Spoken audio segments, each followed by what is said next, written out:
ಅಂಗನವಾಡಿ ಕೇಂದ್ರವೊಂದರಲ್ಲೇ ಪುಟ್ಟ ಮಗುವಿನ ಮೇಲೆ ಅತ್ಯಾಚಾರ.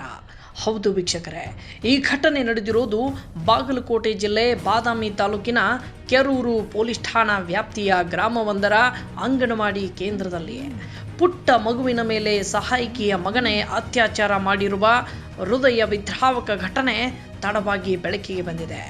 ಈ ಪ್ರಕರಣದಲ್ಲಿ 3 ಜನರ ವಿರುದ್ಧ ಪೋಕ್ಸೋ ಪ್ರಕರಣ ದಾಖಲಾಗಿದೆ. 18 ವರ್ಷದ ಭಾಷಾ ಸಾಬ್ ಹಸನ್ ಸಾಬ್ ಮಳಗಲಿ ಮೊದಲ ಆರೋಪಿಯಾಗಿದ್ದು, ಅಂಗನವಾಡಿ ಸಹಾಯಕಿ ಕಸ್ತೂರಿ ತಳವಾರ್, ಸಹಾಯಕಿ ಇಮಾಮ್ ಬಿ ವಾಲಿಕರ್ ಅವರ ಬೇಜವಾಬ್ದಾರಿತನ ಅಥವಾ ಅವರ ಸಹಕಾರದಿಂದಲೇ ಅತ್ಯಾಚಾರ ನಡೆದಿದೆ ಅಂತ ಮಗುವಿನ ತಾಯಿ 3 ಜನರ ವಿರುದ್ಧ ಆರೋಪಿಸಿದ್ದಾರೆ.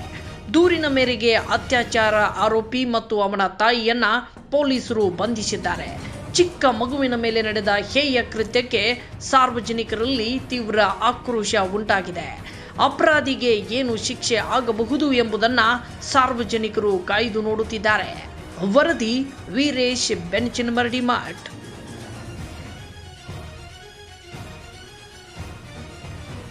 ಕನ್ನಡಿಗರ ಮೆಚ್ಚಿನ ನಿಮ್ಮ ಟಿವಿ20 ಕನ್ನಡ ವಾಹಿನಿ ಇದೀಗ ಟಿವಿಯಲ್ಲಿ ಲಭ್ಯ. ಕರ್ನಾಟಕ ಮತ್ತು ದೇಶ ವಿದೇಶದ 360 ಡಿಗ್ರಿ ಸುದ್ದಿ ವಿವರವನ್ನ ಪಡೆಯುವುದಕ್ಕೆ ಟಿವಿ20 ವಾಹಿನಿಯನ್ನು ಲೈಕ್ ಮಾಡಿ, ವಿಡಿಯೋಗಳನ್ನು ಶೇರ್ ಮಾಡಿ, ಕಮೆಂಟ್ ಮಾಡಿ, ಸಬ್ಸ್ಕ್ರೈಬ್ ಮಾಡಿ. HCN ಕೇಬಲ್ 842 ನಂಬರ್ನಲ್ಲಿ ಹುಕ್ಕೇರಿ ತಾಲೂಕು ಹಾಗೂ ಸಂಕೇಶ್ವರದ ಸುತ್ತಮುತ್ತಲಿನ ಹಳ್ಳಿಗಳಲ್ಲಿ ಲಭ್ಯ. PCN ಕೇಬಲ್ 129 ನಂಬರ್ನಲ್ಲಿ ಹಾರುಗೆರೆ ಸುತ್ತಮುತ್ತಲಿನ ಹಳ್ಳಿಗಳಲ್ಲಿ ಲಭ್ಯ. ರಾಯಬಾಗ್ ಡಿಜಿಟಲ್ ಚಾನೆಲ್ ಕೇಬಲ್ 80ನೇ ನಂಬರ್ನಲ್ಲಿ ರಾಯಬಾಗ ತಾಲೂಕಿನ ಸುತ್ತಮುತ್ತಲಿನ ಹಳ್ಳಿಗಳಲ್ಲಿ ಲಭ್ಯ. UDCN ಕೇಬಲ್ ನೆಟ್ವರ್ಕ್ ಉಗಾರ ಸುತ್ತಮುತ್ತಲಿನ ಹಳ್ಳಿಗಳಲ್ಲಿ ನಿಮ್ಮ ಟಿವಿ20 ಕನ್ನಡ ವಾಹಿನಿಯೂ ಲಭ್ಯ.